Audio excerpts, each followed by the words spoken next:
Better Life Media, America's leading source for life improvement, presents Tom Hopkins, Mastering the Art of Selling.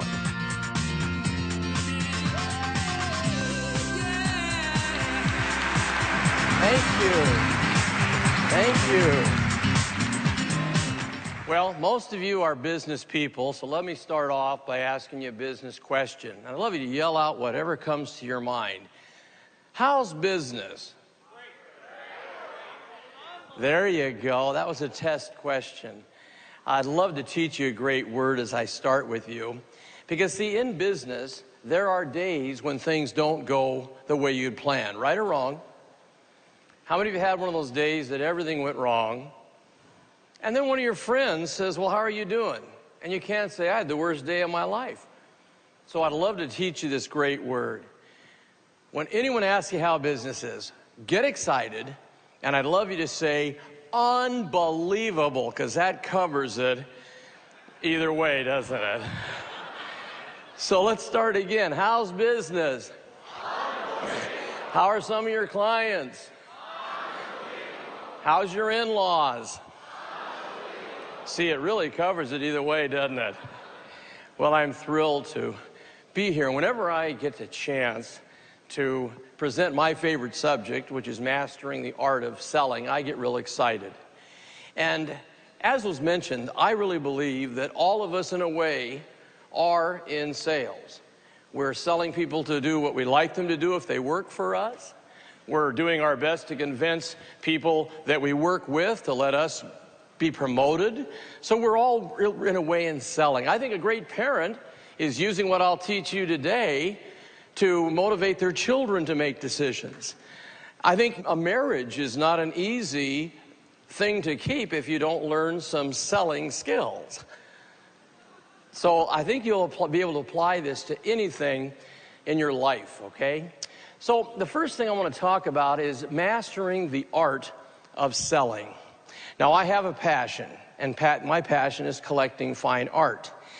And if you look back over the years to the masters of art, the Rembrandts, the Chagalls, the Moreaus, if you study them, you'll realize that they, of course, had a tremendous talent for art, and they used oil on canvas.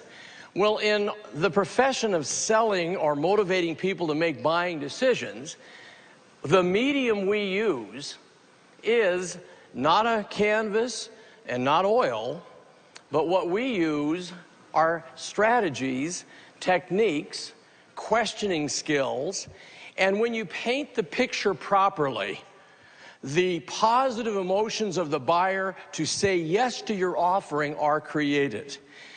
And that's the same when I, for example, was early in sales. I didn't understand the basic truth that no one says yes logically. They say yes emotionally, then they defend that decision logically. So if you are in the business of moving people to yes decisions, it is done primarily emotionally. Now, I didn't know this when I was brand new. Now, I want to ask you a question. How many of you ever had too much month at the end of your money? Can I just see your hands? Well, if you said yes to that, that's kind of the way I started. I was 19, unheard of, to go into the profession of selling, primarily choosing real estate at that point, which was a very high-end item for a 19-year-old. And I didn't do well when I started. Now, granted, today I'm blessed to hold a record for the most number of home sales that have ever been made, but that wasn't true in the beginning. I only made one sale in the first 6 months. And that's not really true. I did not make the sale. I was the only one in the office.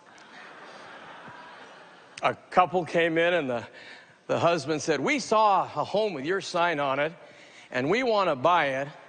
And luckily he knew how to fill out my forms. People say to me, what happened, Tom, to change you from a 19-year-old kid that didn't know what he was doing?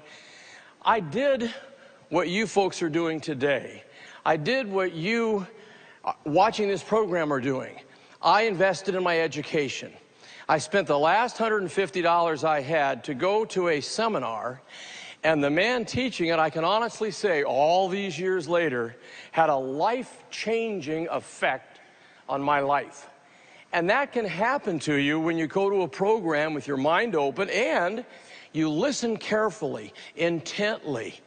You do your very best to take the pearls, those certain things that are said that can change your life if you apply them. And that is the real key. The application of what is being covered in these programs. Taking it, applying it, and having the changes take place.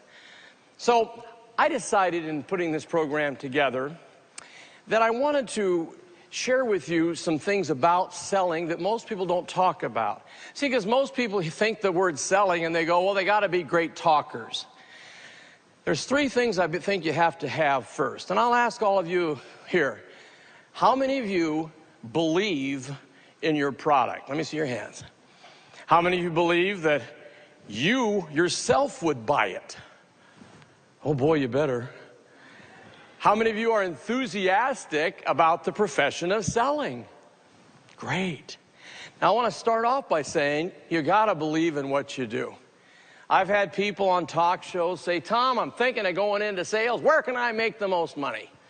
And I go, that's not how you look at finding a profession called selling. You need to find something you love. In fact, it has to even go more than a love.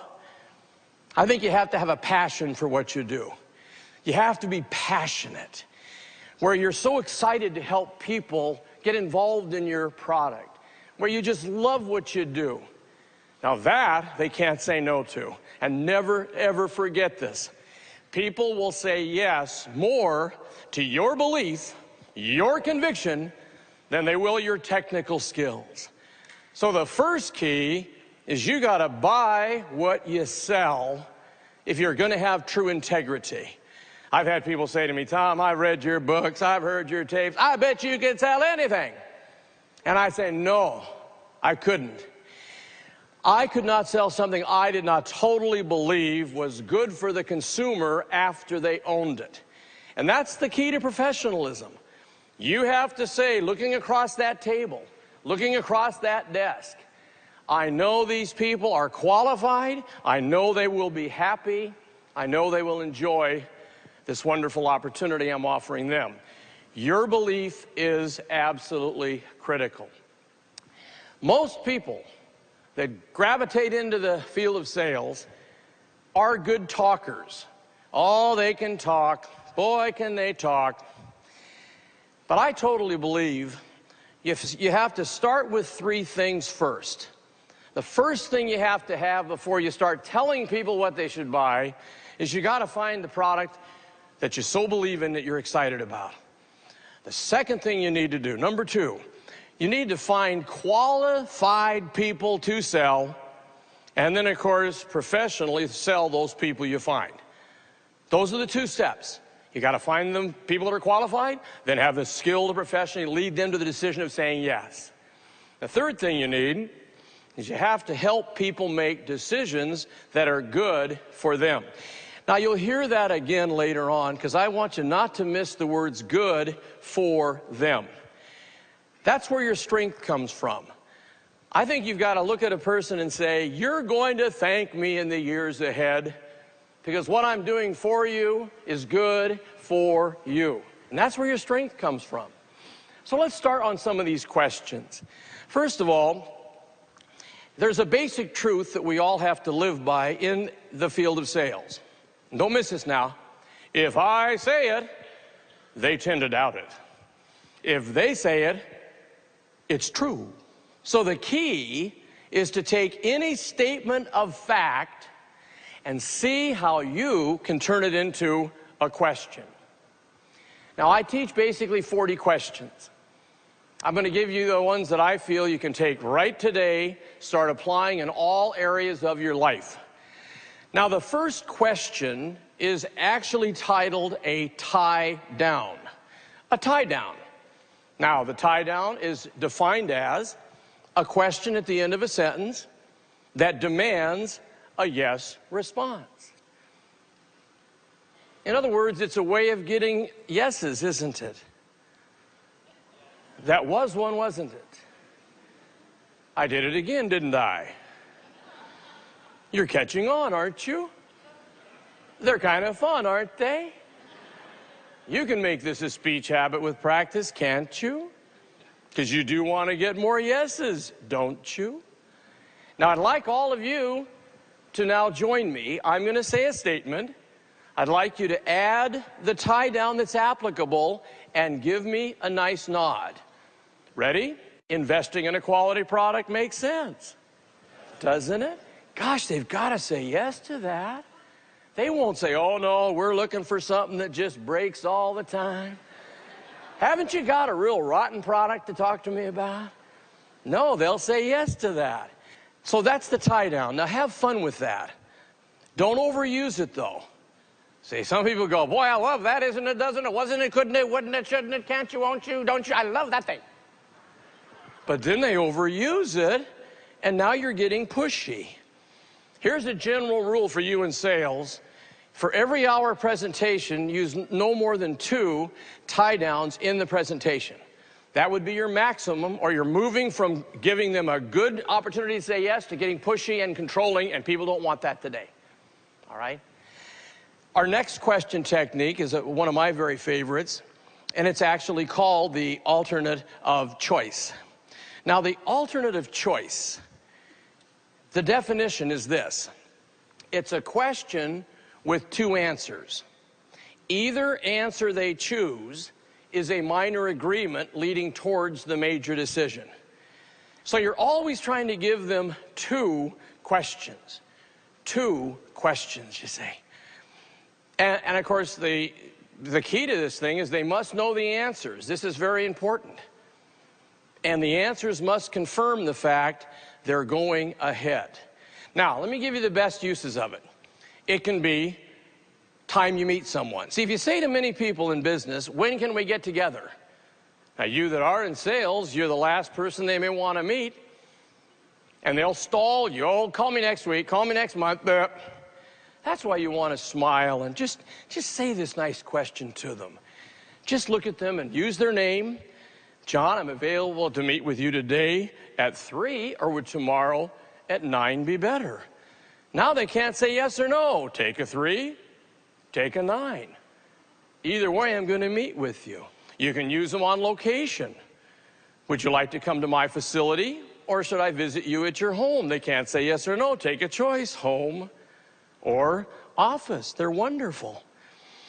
Have fun with these 2. I'd love you to just say, I'm going to take these and teach them to my kids. My 3 children knew all the questions before they were 10 years of age. And they are different today. I can remember my little 8-year-old daughter, Tasha. Now, most 8-year-olds, when they go to the market with Dad, they would say, Dad, can I have an ice cream? Not Tasha. She'd say, Dad, which would you prefer I have today? A fudgesicle or a popsicle? Either way, she gets her ice cream, right? So you can really have fun with this. You can use it with your spouse. You know, if you want to go out to dinner, you know what you have in the house. You just smile and say, what would you like tonight, hon? Chinese or Italian food? He says, gee, I love Chinese. Well, you know, we don't have any. Grab your coat. Let's go find some. And you moved him to a decision to do what you wanted to do with the alternative choice question. Very, very fun. Now, your third question is called the porcupine. Now, it's a funny name. And I know when I say it, you're going, porcupine? I'll tell you why I named it this. I was taught the strategy many years ago. And it's basically answer the right question with a question and then write that answer on your form agreement paperwork.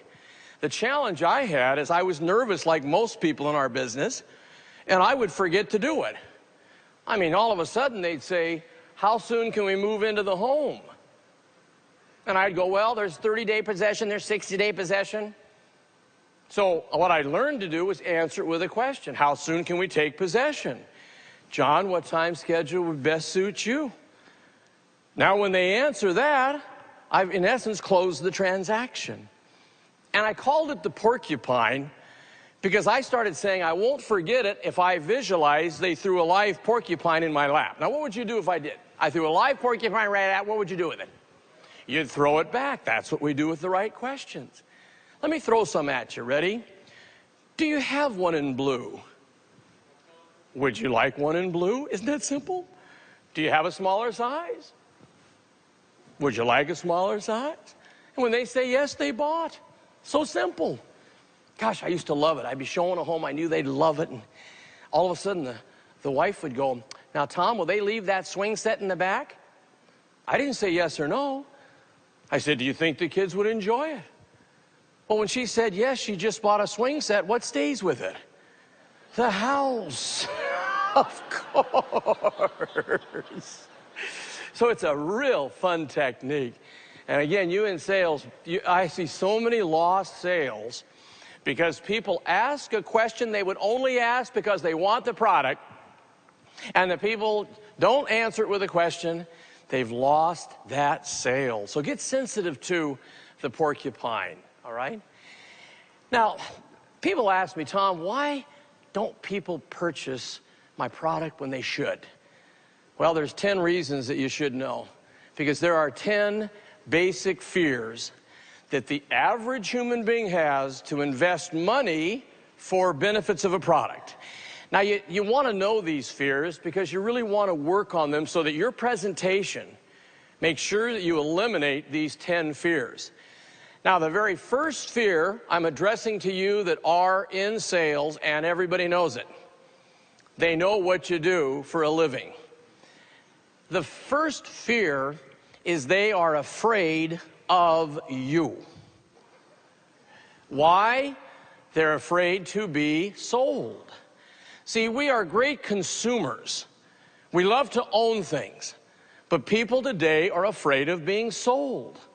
So the key is to not come across like a salesperson, but try to come across more like an expert advisor. You see, when you come across like an expert advisor, they stop looking at you as someone trying to sell them. And that's, of course, when everything works. The feelings are right. They don't know exactly what they should do, but they feel good about you. See, if you were to boil down the whole key to this business to one sentence, let's just say hypothetically, you were in the elevator at the hotel, and I was in the elevator, and you says, Tom, I'm studying your training, I've read your books, blah, blah, blah, blah. We got 10 floors till we get to the top. What is the real secret? And I would say I can boil everything I teach down to one basic truth. If you make something happen with people, you're going to do well in this business. What is it? You have the ability to have them like you, trust you, and want to listen to you. You see, if people like you, then they trust you, and they want to listen to you, not have to. They now open up and say, I need more information. That is when you really are going to do well in this business. Now, the second fear that people have, they're afraid of making a mistake. And you know, all of us are. Many people have purchased something they wish they'd never purchased.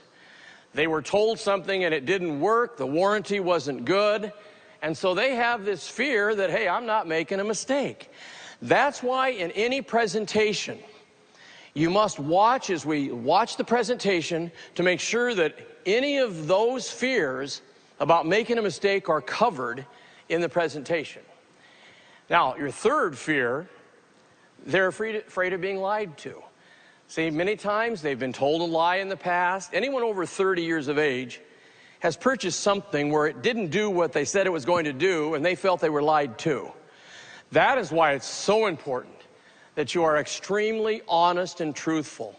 See, I believe that you can have a great presentation, you can tell anybody anything based on what you're saying if you come from a foundation of truth. And that's really, really important to have a long-term integrity and ethics with your clients. Now, the fourth reason people are afraid to buy is they're afraid of incurring debt. All of us are. So many people have too much debt today, and they look at your product, they may have to increase the monthly investment. And right away they're going, I don't think I can afford it. I'm afraid of that. So again, it's so imperative that in your presentation that you make sure they realize the value that they get. Because see, that's what the exchange is in selling anything. It starts with perceived value as to the benefits they're going to get. Then it goes from perceived value to real feelings of value. And that's why one of the great keys to selling anything is learning how to pour on value.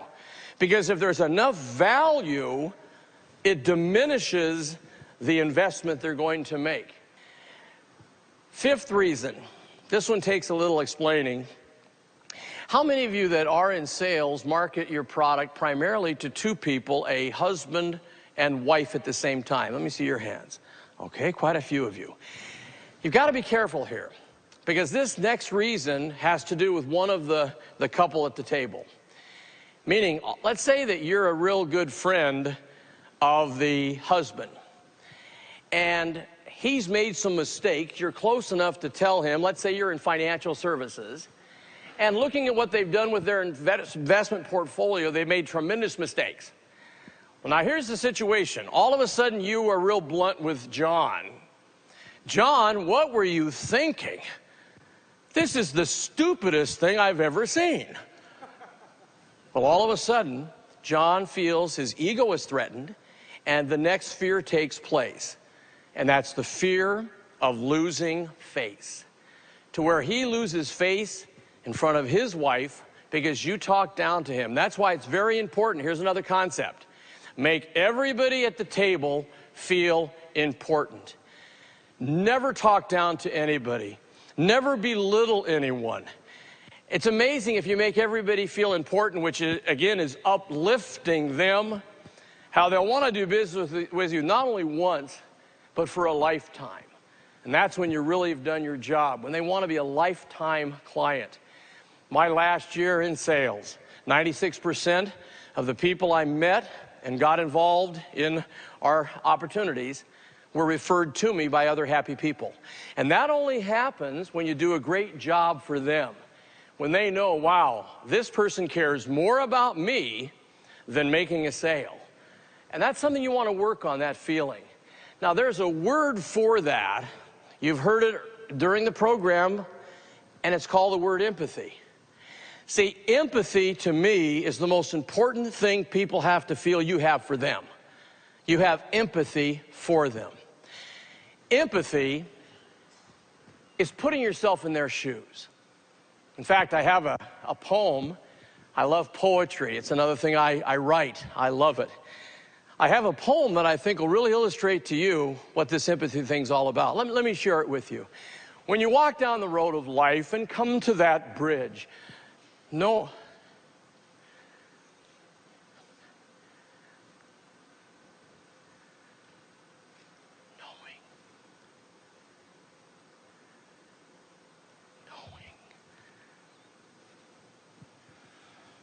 how many of you right now are just a little worried about me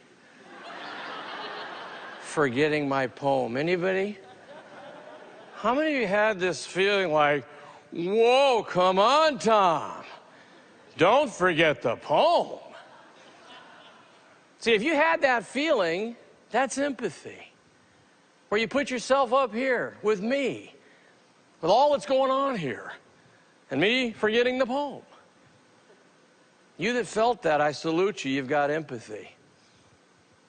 For the others of you that said, oh, finally he blew it, that's great, I'm worried about you. Let's look at our next fear. They're afraid to say yes to your offering because they're afraid of the unknown.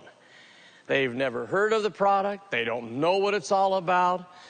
This is why, for I would say 90% of you that are in sales, your whole process must be an education process where you are educating them as to the benefits they'll derive from owning your product. Yes, you are doing a sales presentation, but that's one reason why, and I'll share this with you, oftentimes we test students after they graduate from our training, and we follow them in their careers.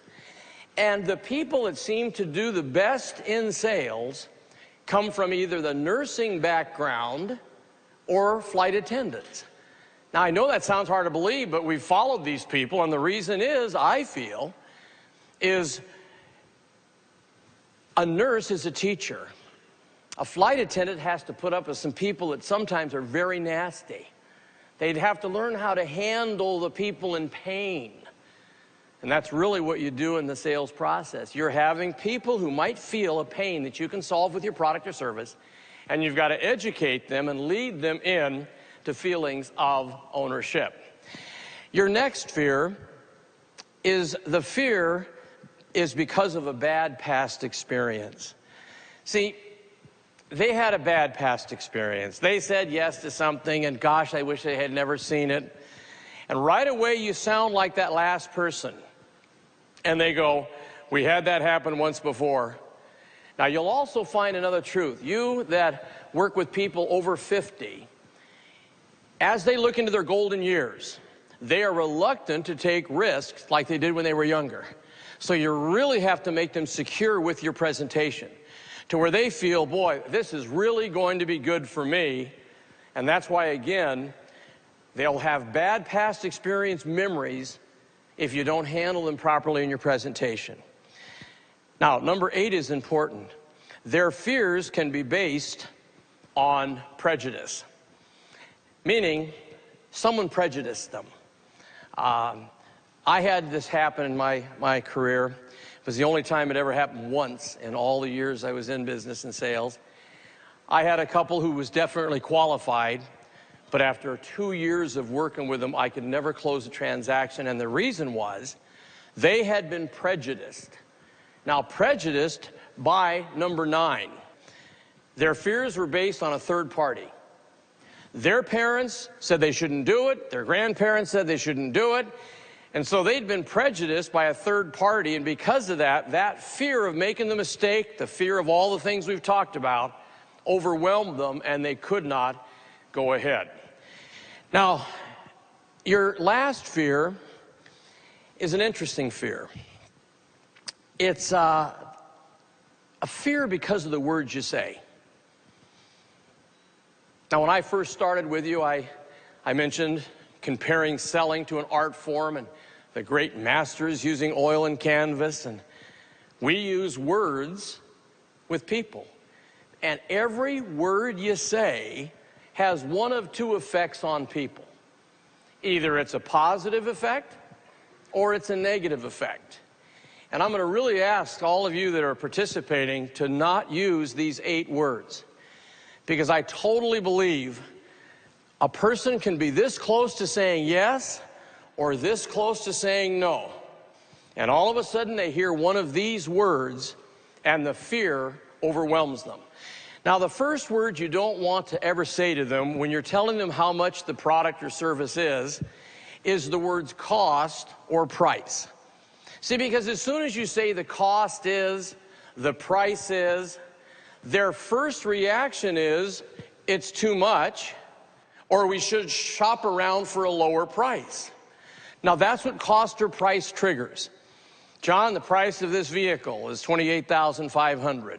Right away, they go, that's a little higher than I thought. Maybe we should go up the street to another dealership. Or many people today are overwhelmed by the appreciation of what things have gone up to, and so you give them a price and it knocks them out. So I'm really going to ask you, when you tell people how much your product or service is, don't use cost or price.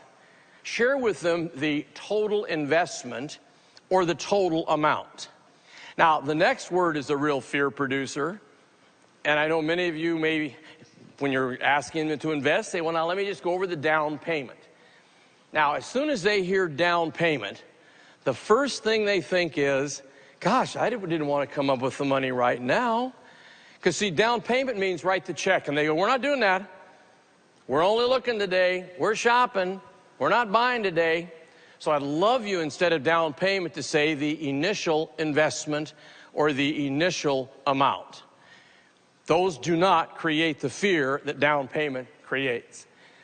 Now, your third word you don't want to say, because everybody in the country has too many of these, and that's the words monthly payment. See, when you say monthly payment, it takes them back to that little table that they sit at once a month, and they write a check, and they hope they have enough money to pay all the bills. So I'd love you to not tell them the monthly payment. Instead, use the monthly investment or the monthly amount. Monthly investment or monthly amount. And of course, your next word. Boy, you talk about a scary word. Don't call it a contract. See, when you say, let's go over the contract, they remember mom and dad saying, don't you get near a contract. In fact, if you get near a contract, you better read the small print, and if you don't understand it, make sure you get an attorney involved. So all of that is built in when you say, let's go over the contract. So instead of calling any printed form that you fill out and they put their signature on, don't call it a contract. Call it either the paperwork or the agreement or the form. See, it's a whole different feeling. The next word you don't want to say is a small word, but it's very fearful. Don't say the word buy. See, when you say, when you buy this, that's what they didn't want to do. They're there to look. So every time you go buy, when you buy, you're going to love buying here, buying there, buy this. They go, we're not doing that today. And many of them you're going to meet have made a pact before they meet you, where that husband said to that wife, Mary, you keep your mouth shut. We're not buying anything. We own too many things. You can't say no. I'm not sure what this whole thing's about. So right away, every moment you say buy, they put up the defenses. So drop by, and from the moment you meet them, use the word own. See, it's amazing. People love to own things. They're just afraid to buy them. And again, it's a whole different feeling.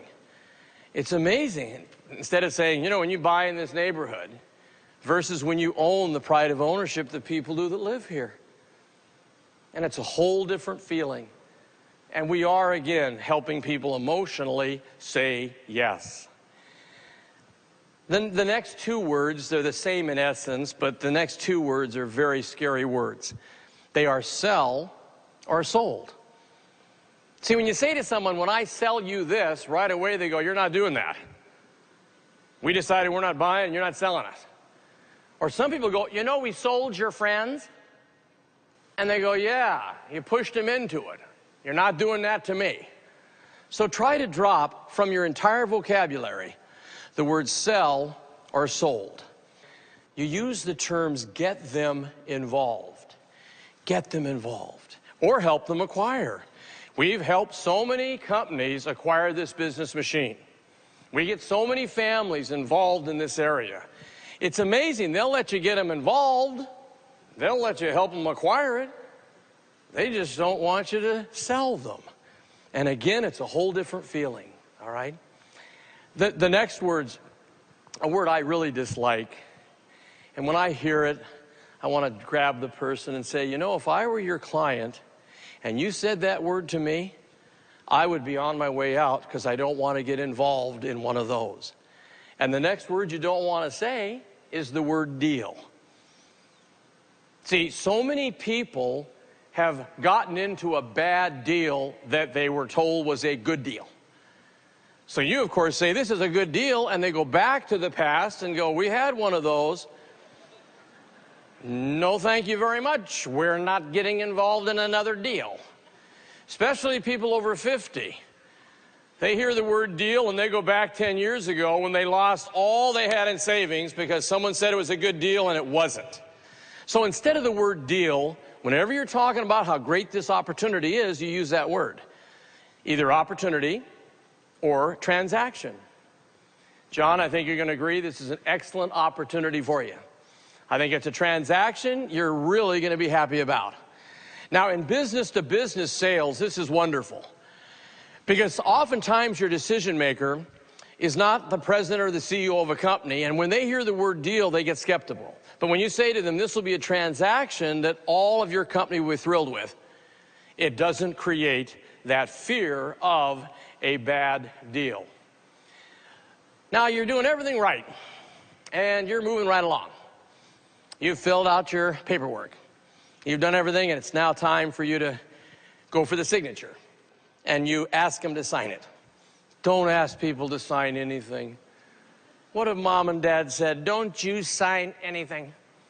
And that one-word sign, where they were heading towards a yes, can push them into no. So instead of sign, we ask them to okay it. John, I'll just need your okay here. Or you can ask them to approve it. John, I'll just need you to approve it. Or you can ask them to authorize it. Just need you to authorize my paperwork as you would a check. Or you ask them to endorse it. It's amazing. They'll okay it, they'll approve it, they'll authorize it, they'll endorse it, but they won't sign it. And I mean it. I've watched it. I had one company do tests on this. They decided after they invested in some more training, they said, hey, let's test this. And it was amazing how many people, when they were asked to sign it, said, we're going to think it over. We'll get back to you. Amazing. And I really want you to work on this. I mean, practice it. John, I'll just need you to okay my paperwork right here, and we'll set up delivery next week. Some of them won't know what you mean. They won't know what you mean. Watch. I'm going to have you be the buyer. All of you are the buyer now. Ready? And I want you to say, when I ask you to go ahead, I want you to say, oh, you mean sign it. Ready? So, John, Mary, I'll just need your approval right here, and we'll set up delivery for next week. When they say, oh, you mean sign it, all I want you to do is give them a nice smile, nod your head, and say one word, fine. And now they know what their job is. Try it, gang, it works. John, Mary, I'll just need your authorization right here. Oh, you mean you want us to sign it? Fine. And nod with a smile, and they know what they're supposed to do, and they will take that pen and put their approval on it if you'll do it just like that. Now let me go into what I consider the thing that makes our organization different than most, because we really work on one subject. And it is the biggest art form of the art form of selling. And it's called the art of closing a sale. And it is the one area that people have the most challenge with. They can prospect, they can make calls, they can usually do a decent presentation, but where they fall down is moving from giving information, sharing all the presentation, and then moving into the final closing of a sale. And this is an art form. Now, I will say this to you. If I were to walk on this stage, 5 of the highest paid people in the United States in sales, had them sit at a table or desk and do their presentations, you would see differences in the way they came across. But the same would be true of all of them. They would all end up getting the check because they have developed what they call their own closing style. And that's what you need to develop. Now, you can copy someone else and then take that and make it yours. Now, let me give you the definition of closing, because many people don't know it. It's professionally using a person's desire to own the benefits of your product, then blending your sincere desire to serve in helping a person make a decision that's truly good for them. See that? I made that in bold print, good for them. That's when you do the job right. Now, what really happens when you close a sale? You know, you are really doing 4 things. Number 1, you help clients rationalize the decision they want to make. That's what you're doing. You're helping them rationalize it. The second thing you're doing, number 2, is you help clients head off procrastination. See, they are procrastinators, but with your great presentation, you head that off. Number 3, you help clients deal with their fear. Based on what I've taught you so far today, we don't produce fear with the words we say. Number 4, you help clients overcome indecision. Overcome indecision. Now, those are the 4 things you do when you're great at that table presenting and closing a sale. The final closing, this is the final closing, begins one of 3 ways. The first way it begins, now I'm talking, they know everything they need to say yes, and now I'm going to the final closing. The first way it starts is the buyer asks you a porcupine question, the answer to which you then write on the paperwork by saying, let me make a note of that. In other words, they go, Tom, will you train us to use the copier? You don't say yes. You smile and say, is training something you'd like? When he says yes, you then move right onto the form. Well, let me make a note of that. Training required, and I am closing the transaction. That's such a beautiful way to start. The second way it starts, number two, you ask them what we call a final closing question, and it's a minor close. It's called the test close. So you ask them a test closing question. Gosh, I'd love you that are in sales to just turn to the buyer and just say this sentence. John, how are you feeling about all this so far? I didn't ask him to buy. I said, how do you feel? And when they say they feel good, that's when you know it's time to move right on to your paperwork by just saying, let me make a note of that. The next way it begins, see, there's three ways. The third way it begins is you just ask them a reflex question and move on to your paperwork. Now, there's more than this, but the most popular reflex questions. Number one is the date. Gang, you're well off if you don't know the date. Just smile and say, you know, John, I've been running at such a pace. Do you know the date? He gives it to you. Just thank him and put it on your form. And you're closing. Number two, the correct spelling of the name. Don't do this with a Jones or Smith, but if it's Mr. Stinskowski, smile and say, Mr. Stinskowski, can you help me with that spelling? Well, I sure can. He spells it, you fill it out on the form. The third way, which was my favorite, was you ask the middle initial. Mary, did you have a middle initial? She says B. You say, let me make a note of that, and you on the paperwork. And you're going to have such fun when you make this happen. Now, here's another very, very critical point. When you finish filling out any form, you pick it up, you scan it for correctness, and deliver your final closing sentence. And you want to write your own. Let me give you an example. Here's what we call just a generic one. John, with your approval right here, we'll set up delivery for next week. And there you've asked him to put his signature on it. Now, here is the most critical instruction I'll ever give you, and I learned this many years ago. Whenever you ask the final closing question, and you that are taking notes, you can score this big. When you ask that final closing question, you must shut up. See, if you talk, you'll end up owning it. Let them have it. Now, this takes a little work, because it's nerve-wracking. But when you smile and say, John, I'll need your approval right here, and you shut up, all he can do is either give you the reason he's not going ahead or put his approval on the paperwork. I'd like to have you join a very elite group, and those are the people that know how to handle the words, I want to think it over. Now, all of you in sales are going to hear, I want to think it over. And I'd love you to learn what to say, because this is the most important thing you're going to do in all your career is when they say they want to think it over. You want to smile and be real nice and just learn these words. You say, oh, that's fine, Mary. Obviously, you wouldn't take your time thinking this thing over unless you were seriously interested, would you? I mean, I'm sure you're not telling me that to get rid of me, so may I assume that you'll give it very careful consideration. She will agree. Then you simply say, just to clarify my thinking, what phase of this opportunity is it you'd like to think over? Is it the quality of the service I'll render? Is it the color? Is it something I've forgotten to cover? She says no to all of that, and then you simply say, seriously, level with me, could it be the money? Because 9 out of 10 times, it is the money. She will say the next thing. Tom, I think it just costs too much. Please, when anyone says it costs too much, just smile and say, you know, today most things do. Can you tell me about how much too much you feel it is? Now you get an amount of money.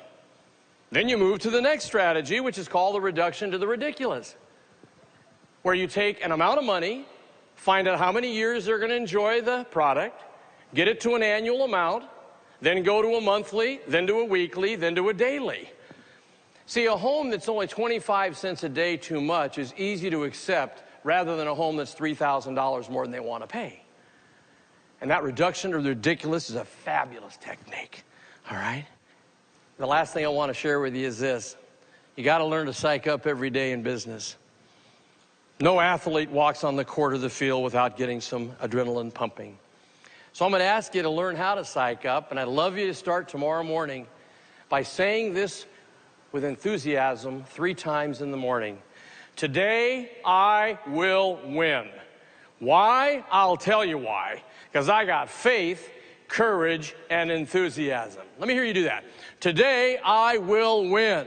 Why? I'll tell you why. Because I have faith, courage, and enthusiasm. You do that 3 times, that adrenaline gets pumping. Now tell your spouse what you're doing. You'll get out of that shower excited for the day. And you got to be excited today.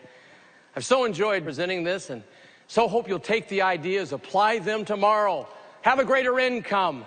Be the person of your dreams. Thank you so much. Hey. Thank you. Thank you. Oh, that's very nice. We hope you've enjoyed this special presentation of Tom Hopkins, Mastering the Art of Selling. If you'd like to own a copy of this program or any of Better Life Media's programs, please visit our website at betterlifemedia.com, where you'll find all types of valuable life improvement information.